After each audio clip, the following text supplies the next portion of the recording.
Thank you for the opportunity to present the results of our study examining urinary incontinence in Indigenous seniors in northern Canada.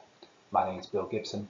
I'm Assistant Professor of Geriatric Medicine at the University of Alberta, Edmonton, Canada, and I'm delighted to present on behalf of my co-authors today. I have no relevant conflicts of interest. The prevalence of urinary incontinence and other lower urinary tract symptoms has been well described in the general population in the large epidemiological studies such as EPIC and EPINCONT, with which we're all very familiar. These studies were conducted in non-Indigenous Western populations. We also know that the prevalence of all lower urinary tract symptoms increases with increasing age, and the prevalence of LUTS and associated conditions in Indigenous seniors in Canada's north is not well described in the literature. The vast majority of Canada's population lives within 100 miles of the US border. The northern area of Canada, comprising the Yukon, Northwest Territories and Nunavut, is home to 125,000 people, yet comprises 3.5 million square kilometres. This leads to difficulties with accessing healthcare due to a paucity of services, and also means that basic goods, including urinary incontinence products, are expensive and scarce.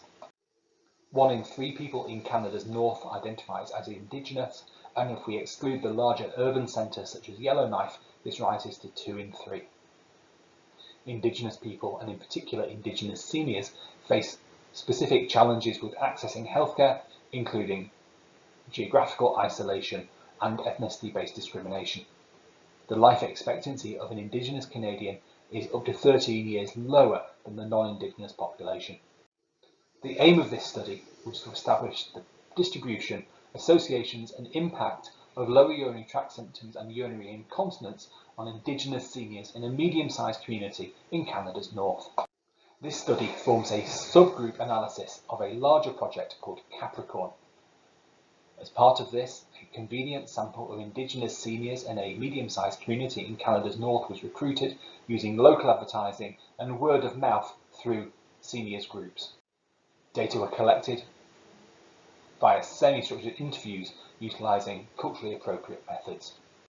As this was not a continence-focused project, we did not use validated continence questionnaires, and it's worth mentioning that these questionnaires are not validated in this group. In total, 71 people were recruited, of whom 40 were women and 31 men.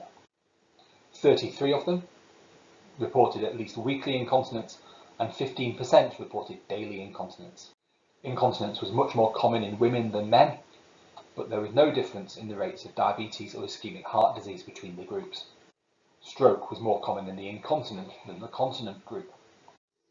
Of those reporting incontinence at least weekly, 21% described urgency incontinence, half described stress incontinence, 9 reported nocturnal enuresis, 6% post-micturition dribble, and 6% reported incontinence which happened for no reason. In common with other work in other groups, fewer than half of people reporting incontinence had sought any help or advice for their condition. These results suggest that urinary incontinence is common amongst female Indigenous seniors in Canada. This may be due to the high parity and limited obstetric services available.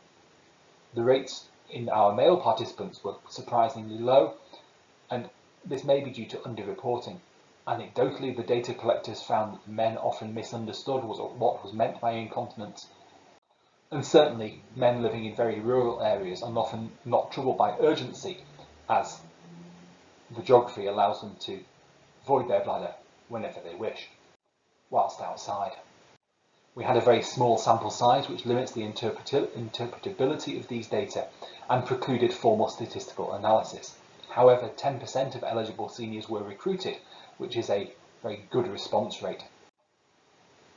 Our future work will use qualitative methods to further explore the issues regarding lower urinary tract symptoms in Indigenous seniors in Canada's north.